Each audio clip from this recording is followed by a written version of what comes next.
The Grand Assembly Hall was the largest structure ever built by any species in the known galaxy.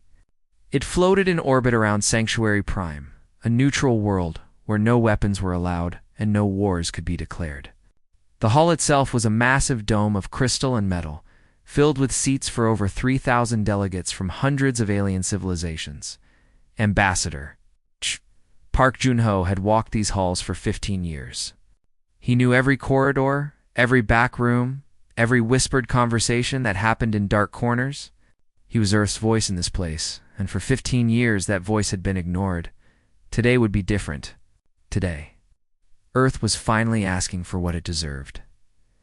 He adjusted his simple gray suit and looked at his reflection in the polished wall. He was 53 years old, with gray hair at his temples and calm eyes that had seen too many insults to count. Behind him stood young Choi Soon-ha, his junior delegate, barely 28 and still full of hope. "Are you ready, sir?" Sun-ho asked. Junho nodded slowly. "I have been ready for 47 years. That is how long Earth has been a member of this council. 47 years of sitting in the back. 47 years of being last to speak. Today we ask them to treat us as equals." They walked into the main chamber together. The hall was already full. Alien delegates of every shape and size filled the seats. Some had scales, others had feathers. Some breathed different gases and sat in sealed chambers. Some were so large they needed special platforms. Others were so small they used floating screens to be seen. At the center of it all sat the High Council. 5 of the most powerful species in the galaxy, led by High Counselor Vorn. He was tall and thin, with pale blue skin and 4 eyes that never seemed to blink. He had led the council for 60 years, and in all that time, he had never once voted in favor of humanity. Junho took his place at the speaking platform. It was a small circle of light in the center of the chamber, designed to make whoever stood there feel very small and very alone. He felt neither. "High Counselor," he began, his voice steady and clear. "Distinguished delegates, I come before you today with a formal petition on behalf of Earth and all human territories." Ink. He paused, letting the translation systems carry his words to every ear in the chamber. "As for 47 years, humanity has served this council faithfully. We have followed every law. We have paid every tax. We have honored every treaty, even those that limited our own growth. We have asked for nothing but patience and understanding." He took a breath. I formally request that Earth be elevated to core member status. We ask for voting rights. We ask for trade protections. We ask to be treated as equals in this great assembly. Silence filled the chamber. Then the laughter started. It began with Ambassador Kell of the Thryn Dominion, a heavy creature with red skin and a mouth full of sharp teeth. His laugh was loud and cruel, and it spread like fire through the hall. Soon hundreds of delegates were laughing. The sound echoed off the crystal walls and filled every corner of the room. High Counselor Vorn did not laugh. He simply smiled, which was somehow worse. "Ambassador Park," he said, his 4 eyes looking down with amusement. "This is ... entertaining, but surely you understand why this request cannot be taken seriously." He gestured with one long arm toward the chamber. "Look around you. These species have existed for millions of years. They have built empires that span thousands of stars. And humanity. Your species discovered fire only moments ago, by our measure of time. You still fight wars among yourselves. You still struggle with diseases we cured ages ago." Or laughter rippled through the crowd. Ambassador Kell stood up, his massive body casting a shadow over the delegates near him. "Let me speak plainly," he growled. "Humans are the pets we tolerate. You are useful for simple labor and dangerous work that no respectable species would do, but equals core members." He laughed again. "You might as well give voting rights to the cleaning machines." Young Sun-ho stood in the gallery above, his hands gripping the railing so hard his knuckles turned white. He wanted to scream. He wanted to run down there and defend his people, but Junho had taught him better. He stayed silent and recorded everything. On the main floor, Trade Minister Malix added his voice to the mockery. "Perhaps we should give them a small moon to govern." Something simple, with pictures on the buttons so they can understand how things work. The laughter grew louder. Junho stood perfectly still through all of it. His face showed nothing. His hands did not shake. He simply waited. When the noise finally died down, High Counselor Vorn leaned forward. "Ambassador, I suggest you withdraw your petition before you embarrass your species any further. Be grateful for what you have. Membership in this council, even at the lowest level, is more than humanity deserves." Junho looked up at the High Counselor. Their eyes met. For a long moment, neither spoke. Then Junho said 7 words, his voice quiet but clear enough for every translator to catch. "The council has made its position clear," turned and walked toward the exit. He did not run. He did not bow. He walked with the same steady pace he had used when entering. Junho rushed to meet him in the corridor outside. "Sir, what do we do now? We cannot let them treat us this way." "There must be something." Junho raised one hand, and Junho fell silent. The old ambassador's eyes had changed. The calm patience was gone. In its place was something cold. Something that had been waiting for this moment for a very long time. "They think we are weak," Junho said quietly. "They think we will accept their insults and return tomorrow with our heads bowed. They are wrong." He pulled out a small communication device and typed a short message. Just 2 words. He showed it to Junho before sending it. "Protocol Sovereign, what is that?" Junho whispered. Junho pressed send. "It is the end of our patience." He put the device away and straightened his suit. "Come, Junho. We have a long journey home. And when we arrive, the galaxy will learn what happens when you mock humanity." Damn. Behind them, the laughter in the Grand Assembly Hall continued. The delegates celebrated their clever jokes and congratulated themselves on putting the humans in their place. They had no idea what was coming. The message traveled at the speed of light through relay stations that stretched across the galaxy. It passed through secure channels that only the highest levels of Earth's government could access. By the time Park Junho's shuttle left Sanctuary Prime's orbit, the message had already reached its destination. 6 hours later, every leader on Earth sat in the same room. The United Earth Council met in Geneva. In a building that had stood for over 200 years, presidents, prime ministers, generals, and scientists filled the circular chamber. On the main screen, they watched the recording that young Choi Junho had captured. They saw the laughter. They heard the insults. They watched Ambassador Kell call humanity pets and Trade Minister Malik suggest giving them buttons with pictures. When the recording ended, no one spoke for a long time. Finally, Admiral Yunhana stood up. She was 60 years old, with short silver hair and eyes that had seen 3 border conflicts. She had commanded Earth's defense fleet for 20 years, always knowing that someday this moment would come. "I move to activate Protocol Sovereign," she said. Her voice was steady. "Full withdrawal from all galactic treaties, immediate and complete." The vote was unanimous. Not one leader hesitated. Not one asked for more time to think. Within the hour, the orders went out.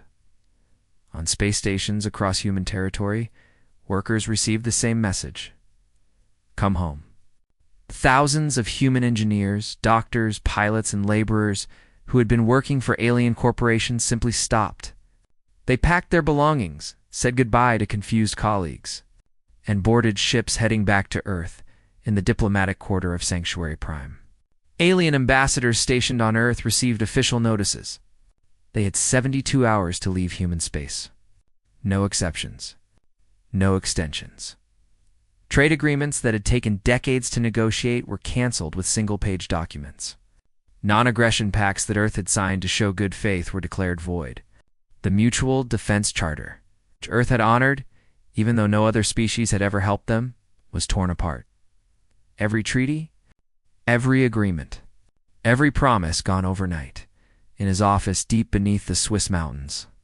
Dr. Kim Tai-woo received a different kind of message. He was 55 years old, with tired eyes and hands that had built things no one was supposed to know about. For 40 years, Earth had been bound by the Advancement Limitation Treaty. This treaty said that humanity could not develop certain technologies. No weapons above a certain power level. No engines faster than a certain speed. No medical research in certain fields.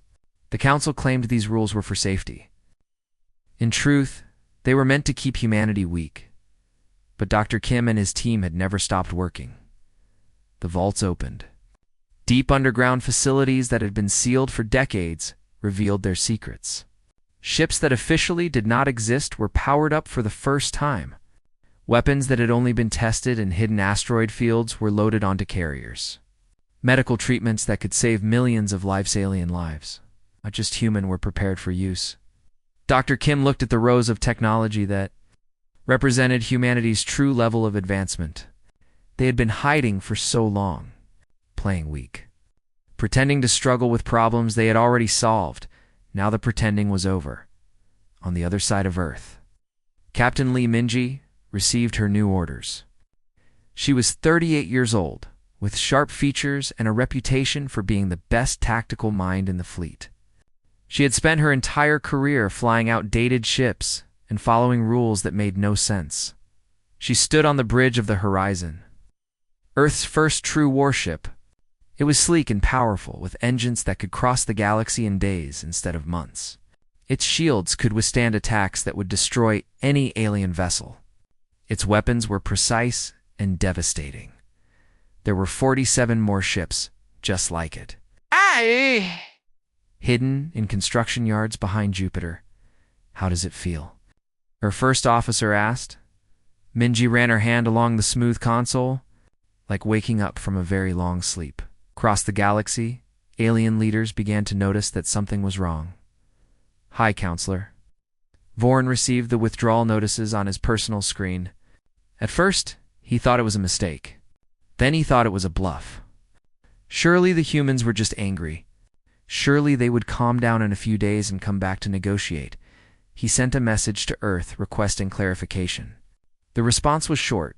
"Our position is clear. We require nothing further from the Council." Ambassador Kell laughed when he heard the news. "Let them go," he said to his advisors. "What can they do without us? They need our technology, our trade routes, our protection. They will come crawling back within a month." His advisors nodded in agreement. Everyone knew that humans were dependent on the galaxy. Everyone knew that Earth could not survive alone. Everyone was wrong. In Geneva, Admiral Yoon Hano stood before the United Earth Council with a full report of their military readiness. The numbers were impressive. The capabilities were shocking. Leaders who had known about Protocol Sovereign only in theory now saw what 40 years of secret preparation looked like. "We have been ready for this since before most of you were born," Hannah said. "The founders of our space program knew that the galaxy would never accept us as equals. So they planned. They built. They waited." She pulled up images of the Horizon fleet, fully armed and crewed. "We are not dependent on anyone. We never were. We simply chose to cooperate. We chose to follow their rules. We chose to be patient." She looked around the room at the faces of Earth's leaders. "That choice has been made for us now. The Council does not want our cooperation. Fine, they will learn to want it." Park Junho and Sunho arrived back on Earth 3 days after the vote. The world they returned to was different from the one they had left. There was an energy in the air, a sense of purpose that had been missing for generations. Sunho saw ships launching from every major spaceport, carrying workers home. He saw factories that had been shut down for years coming back to life. He saw people walking with their heads held high. "I did not expect this," he admitted to his mentor. Junho smiled. The first real smile Sunho had ever seen from him. "The Council believed they were punishing us by keeping us small. They did not understand. They were teaching us patience. They were teaching us unity. They were teaching us how to wait." He looked up at the sky, where the first Horizon-class ships were beginning patrol routes along Earth's borders. "Now class is over, and we have learned our lessons very well." It's far away in the Grand Assembly Hall. The delegates who had laughed at humanity were just beginning to realize that something had changed. The human seats were empty. The human workers were gone. The human ships were no longer responding to calls, and somewhere in the void between stars, the horizon moved faster than anything they had ever seen. The first sign of trouble came from the relay stations. There were thousands of them scattered across the galaxy. Massive structures that allowed ships to communicate across impossible distances. They were the nervous system of galactic civilization, carrying messages, coordinates, and data at the speed of light. On the 7th day after humanity's withdrawal, 147 relay stations went dark. Trade Minister Malix received the report during his morning meal. He stared at the numbers, certain there was an error. "This cannot be correct," he said to his assistant. "Check again." His assistant checked. The numbers were correct. 60% of all relay stations in the galaxy had been built, maintained, and operated by human engineers. When those engineers left, they took their knowledge with them. The stations continued to function for a few days on automatic systems, but when problems appeared, there was no one left who knew how to fix them. Malix sent emergency orders to find replacement workers. The response from every species was the same. They did not have engineers trained for that equipment. The humans had designed those stations using methods no one else understood.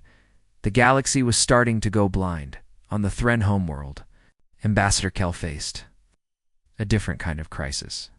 His species suffered from a genetic disease that affected 1 in every 1,000 births. For centuries, it had been a death sentence. Then, 30 years ago, human doctors had developed a treatment. It was not a cure, but it allowed patients to live normal lives. The treatment required a specific compound that was manufactured only on Earth. When the withdrawal happened, shipments of that compound stopped. Kell stood in the medical center of his capital city, surrounded by sick children and desperate parents. The doctors looked at him with fear in their eyes. "How long?" he asked. 2 weeks of supply remaining," the chief doctor replied. "After that, we cannot help them." Kell felt something he had not felt in a very long time: fear. Not for himself, but for his people. For the children who would die because of words he had spoken in a moment of arrogance. He sent a private message to Earth, requesting emergency medical supplies. The response came within hours. "We are no longer bound by any agreement that requires us to share our medical research. We wish your people well, nothing more," across the galaxy. Similar crises were unfolding. The most dangerous shipping routes in known space had always been operated by human cargo pilots. Other species considered these routes too risky, filled with asteroid fields, radiation zones, and unpredictable gravity wells. But humans flew them anyway, because humans had a strange relationship with danger. They did not ignore it. They studied it, prepared for it, and then faced it head-on. Without human pilots, those routes went silent. Goods that had flowed freely now sat in warehouses with no way to reach their destinations. Prices for basic materials began to climb. Wealthy worlds found themselves running short of things they had always taken for granted. And then there was the matter of the wars that never happened. "Hi," Counselor Vorn sat in his private chamber, reading reports that made his 4 eyes grow wide with concern. He had always known that the galaxy was held together by agreements and compromises. He had not known how many of those agreements had been negotiated by humans. 17 times in the past 40 years, human diplomats had secretly mediated conflicts that could have become full-scale wars. They had done this without recognition, without payment, without thanks. They had done it simply because they believed that peace was better than war. Now those diplomats were gone. Old hatreds were beginning to surface. Species that had been at peace for decades were remembering why they had been enemies in the first place. The galaxy was not just losing workers and doctors. It was losing the quiet hands that had held everything together on Earth. Dr. Kim Tae-woo stood before a broadcast camera and prepared to show the galaxy something it was not ready to see. The transmission went out on every frequency, overriding normal channels with technology the Council did not know existed.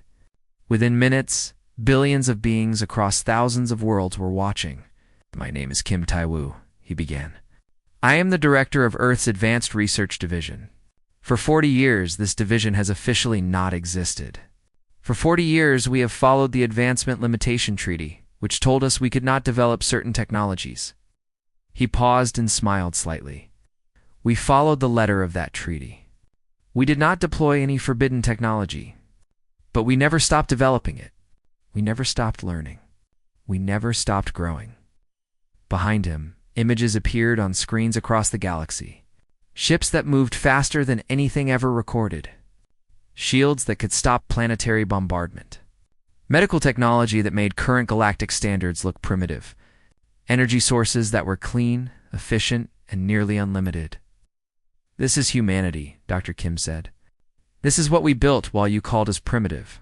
This is what we created while you laughed at us. He let the images speak for themselves for a long moment. We hid because we did not want to be seen as a threat. We followed your rules because we believed in cooperation. We accepted your insults because we hoped that patience would bring understanding. His expression hardened. We were wrong. You did not want partners. You wanted servants. You wanted a species you could mock and control and use for the work you considered beneath you. He shook his head slowly. That era is over. We are not asking for your respect. We are not asking for your approval. We are simply showing you the truth. Make of it what you will. The broadcast ended. In the Grand Assembly Hall, delegates sat in stunned silence. Everything they had believed about humanity was wrong. The weak species they had dismissed was not weak at all. It had simply been waiting. Captain Li Minji took the Horizon on a slow patrol along the borders of human space. She did not threaten anyone. She did not fire a single weapon. She simply flew, letting every sensor and scanner in range see what her ship could do. Alien fleets that had once patrolled. Human territory pulled back. They had never seen anything move that fast. They had never seen shields glow with that much power. They had no idea what weapons those ships carried. And they did not want to find out. On his flagship, General Driss of the Council Defense Force reviewed the tactical data and felt his confidence crumble. He had always believed that if humanity ever became a problem, the Council could simply crush them with superior numbers, looking at the Horizon-class fleet. He realized the truth. Numbers meant nothing against technology that advanced. The galaxy had spent 47 years believing a lie. Now the truth was staring back at them, and it was not smiling. The emergency session of the Galactic Council was the largest gathering in 300 years. Every species with any power or influence sent their highest representatives. The Grand Assembly Hall, which usually held 3,000 delegates, was packed with nearly 5,000 High Counselor Vorn stood at the central platform, and for the first time in his long career, he did not know what to say. The reports on his screen told a story of collapse, trade routes failing, medical shortages spreading, communication systems breaking down, and behind it all, the quiet absence of the species everyone had dismissed as unimportant. We must take action, Ambassador Kell demanded from his seat. His voice was hoarse, and there were dark circles under his eyes. The plague was spreading faster on his homeworld. Children were dying. Send the fleet. Force them to return. Force them to help us. General Driss stepped forward with his tactical analysis. He was a veteran of 12 conflicts, and he had never looked so tired. I have reviewed our military options, he said slowly. Based on the capabilities we observed from the human fleet, I must advise against any aggressive action. Kell slammed his fist on his desk. They are one species. We have hundreds. We have thousands of ships. Numbers do not matter, Driss replied. Their ships are faster than ours. Their shields are stronger than our weapons. Their weapons are... He paused, searching for words. We do not fully understand what their weapons do. We only know that in every simulation we have run, we lose and build better weapons. Kell shouted. Copy their technology. We cannot. We do not know how it works. Our best scientists have studied the sensor data from their patrol ships. They say it would take us 50 years to even understand the basic principles. Silence fell over the chamber. 50 years. That was how far behind they actually were. The primitive species with buttons and pictures had been hiding half a century of advancement. Trade Minister Alex stood up slowly. He looked like he had aged 10 years in the past 2 weeks. There must be another way. Negotiation. Diplomacy. Surely they want something. They want nothing from us, Vorn said quietly. That is the problem. They are completely self-sufficient. They do not need our trade, our protection, or our approval. They never did. Then why did they stay? Someone called from the back of the hall. Vorn closed his 4 eyes. Because they believed in cooperation. Because they thought that if they were patient enough, we would eventually treat them fairly. He opened his eyes and looked out at the assembly. We laughed at them. We called them pets. We told them they were nothing. He let those words hang in the air. He created this crisis. Every single one of us. The accusations started then. Delegates turned on each other, blaming different species for provoking humanity. The Thren blamed the council leadership. The council blamed the Thren for their harsh words. Trade alliances that had stood for centuries began to fracture as old grudges came back to the surface. In the middle of the chaos, secret messages were being sent to Earth. Dozens of species tried to negotiate private deals, hoping to secure human help for themselves while leaving others to suffer. Admiral Yunhana read every message personally. Her response to all of them was the same. You wanted unity against us. Now you can have unity in waiting. On Earth, Choi Sun-ho had been assigned to the response team handling alien communications. He sat in a room with 20 other young diplomats, sorting through thousands of messages each day. Some were apologies, carefully worded and filled with regret that seemed genuine. Some were threats, warning of consequences if humanity did not return to the council. Some were bribes, offering territory, resources, and power in exchange for help. And some were desperate pleas from ordinary citizens begging for medicine, for food, for someone to help their dying children. Sun-ho read one such message from a Thren mother whose daughter was sick with the plague. She did not blame humans. She did not demand anything. She simply wrote about her daughter's smile and asked if there was any hope. He put the message aside and kept working. But he could not stop thinking about it. That evening, he found Park Jun-ho in his office, looking out at the city lights. Sir, Sun-ho said, are we doing the right thing? Jun-ho did not turn around. What do you mean? People are dying. Children are dying. Not the politicians who insulted us, but ordinary people who never did anything wrong. Is our point worth their lives? Jun-ho was quiet for a long moment. When he spoke, his voice was heavy. I ask myself that question every hour, Sun-ho. The answer is complicated. We did not create this situation. We did not make them dependent on us. We simply helped because it was right, and they took that help for granted. He turned to face his young apprentice. If we go back now, nothing will change.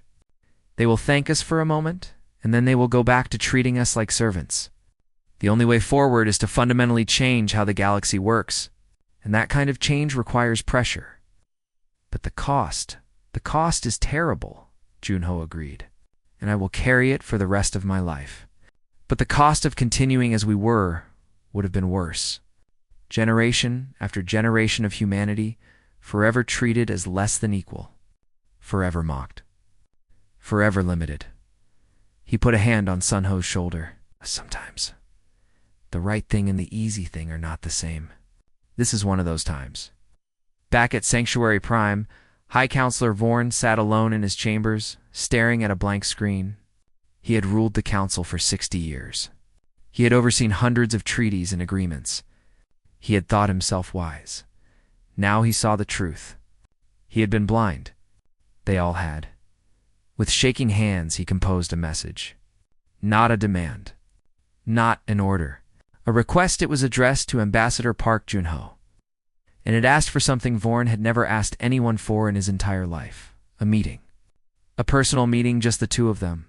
To talk, he added one more line at the end. I was wrong. I am ready to listen. He sent the message and waited. On Earth, Jun-ho received the message during a quiet moment in his garden. He read it 3 times. Then he looked up at the stars and smiled. It was a sad smile, but it was also a hopeful one. Finally, he whispered. It took the death of their pride, but finally, he began composing his reply. The station floated in deep space, far from any star system or trade route. It was old and abandoned, left over from a war that no one remembered anymore. Its lights were dim, its corridors were cold, and its halls were empty. Park Joon-ho had chosen this place carefully. No grand chambers, no symbols of power, just cold metal and distant stars. High Counselor Vorn arrived with a small delegation, just 2 advisors, and no guards. His ship was old, a diplomatic vessel with no weapons. He had come not as a ruler, but as a guest. They met in what had once been the station's main control room. The windows showed nothing but endless darkness and tiny points of light. 2 chairs had been set up facing each other, with a small table between them. Vorn looked older than Joon-ho remembered. His pale blue skin seemed gray, and his 4 eyes were tired. The confidence that had filled the grand assembly hall was gone. In its place was something that looked almost like humility. "Thank you for agreeing to meet," Vorn said as he sat down. Junho nodded. "I was curious what you would say." Vorn was silent for a moment, gathering his thoughts. When he spoke, his voice was soft. "I have ruled the council for 60 years. In that time, I have made thousands of decisions. I thought I understood how the galaxy worked. I thought I knew which species mattered and which did not." He looked directly at Joon-ho. "I was a fool. We all were." He reached into his robe and pulled out a datapad. "I am prepared to offer Earth everything it originally requested and more. Full core member status. Complete voting rights. Trade protections. Reparations for decades of unfair treatment. A formal public apology from the Council." He placed the pad on the table between them. "I am also prepared to end the Advancement Limitation Treaty. Earth can develop any technology it wishes with no restrictions." It was an incredible offer. More than humanity had ever asked for. More than anyone had thought possible. Junho looked at the pad for a long moment. Then he shook his head. "No." Vorn blinked all 4 eyes. "No. But this is everything you wanted. Everything you asked for." "It is everything we asked for 47 years ago," Joon-ho replied. "It is not what we need now." He stood up and walked to the window, looking out at the stars. "For 47 years, we asked to be treated as equals. We followed your rules. We were patient. We believed that if we proved ourselves worthy, you would eventually accept us." He turned back to face Vorn. "You gave us scraps and mockery. You built a system designed to keep us small. And you taught us a valuable lesson. The galaxy does not give respect. It only respects power." Vorn lowered his head. "Then what do you want? Name your price." "Whatever it takes to restore relations between our peoples." Joon-ho returned to his seat. "We do not want your offers, Counselor. We want change. Real change. The kind that prevents this from ever happening again to us or to any other species." He pulled out his own datapad and placed it next to Vorn's. "These are our terms. First, the Galactic Council will be completely restructured. Every species, regardless of age or territory or military power, will have equal voting rights. No more back seats. No more last speakers." Vorn's eyes widened, but he said nothing. "Second, the Advancement Limitation Treaty will be dissolved. Not just for humanity, but for everyone. Every species has the right to grow and develop without artificial restrictions. Third, key infrastructure relay stations, shipping routes, medical supply chains will be placed under independent oversight. No single species or group of species will control resources that the entire galaxy depends on." He paused. "And fourth, the Council will make a public statement. Not just an apology to Earth, but an acknowledgement of how the system failed. An admission that the powerful used their position to keep others weak. A promise that the new Council will be different." Vorn sat very still. The terms were not just demands. They were a complete transformation of how galactic civilization worked. The old powers would lose their special privileges. The old hierarchies would crumble. "If I bring these terms to the Council," Vorn said slowly, "many will refuse. There will be resistance. perhaps even violence. Perhaps Junho agreed. But look at what is happening right now. Your trade networks are collapsing. Your people are dying from diseases you cannot cure. Your alliances are breaking apart. The old system is already failing. He leaned forward. You can resist change and watch everything fall apart. Or you can embrace change and build something better. The choice is yours. Vorn looked down at the two datapads, his offer of the past and Junho's vision of the future. Why do this? He asked quietly. You could have demanded revenge. You could have asked for power, territory, wealth. Instead, you ask for equality for everyone, even for species that treated you badly. Junho smiled, but there was sadness in it. Because we learned something during those 47 years. Revenge feels good for a moment, but it does not build anything. We do not want to become like the powers that oppressed us. We want to create something better. He gestured toward the stars outside the window. The galaxy is vast, Counselor. There is room for everyone to grow. But only if we stop fighting over who sits at the head of the table. For a long time, Vorn did not speak. Then slowly, he picked up Junho's datapad. I will present this to the Council, he said. I cannot promise they will accept. But I will speak in favor of it, whatever that is worth. He stood and extended his hand in the human gesture of agreement. John Cho took it. 1 month later, the broadcast went out across every system in the galaxy. High Counselor Vorn stood before the assembly, the same assembly that had laughed at humanity, and read a statement that would change history. He acknowledged the failures of the old council. He apologized not just to Earth, but to every species that had been held back. He announced the restructuring, the new voting rights, the end of the old restrictions, and then he said something that no counselor had ever said before. We were wrong, and we are grateful that humanity showed us a better path. On the bridge of the horizon, Captain Lee Minji watched the broadcast with her crew. When it ended, she allowed herself a small smile. Admiral Yoon Hana watched from Earth Command, surrounded by officers who had spent their careers preparing for a war that would never come. Dr. Kim, we watched from his laboratory, already planning the technologies he would share with the galaxy, and in a small office in Geneva, Choi Soon-ho stood beside his mentor as the message played. What happens now, sir? He asked. Park Jun-ho looked out at the sky, the same sky he had looked at his whole life.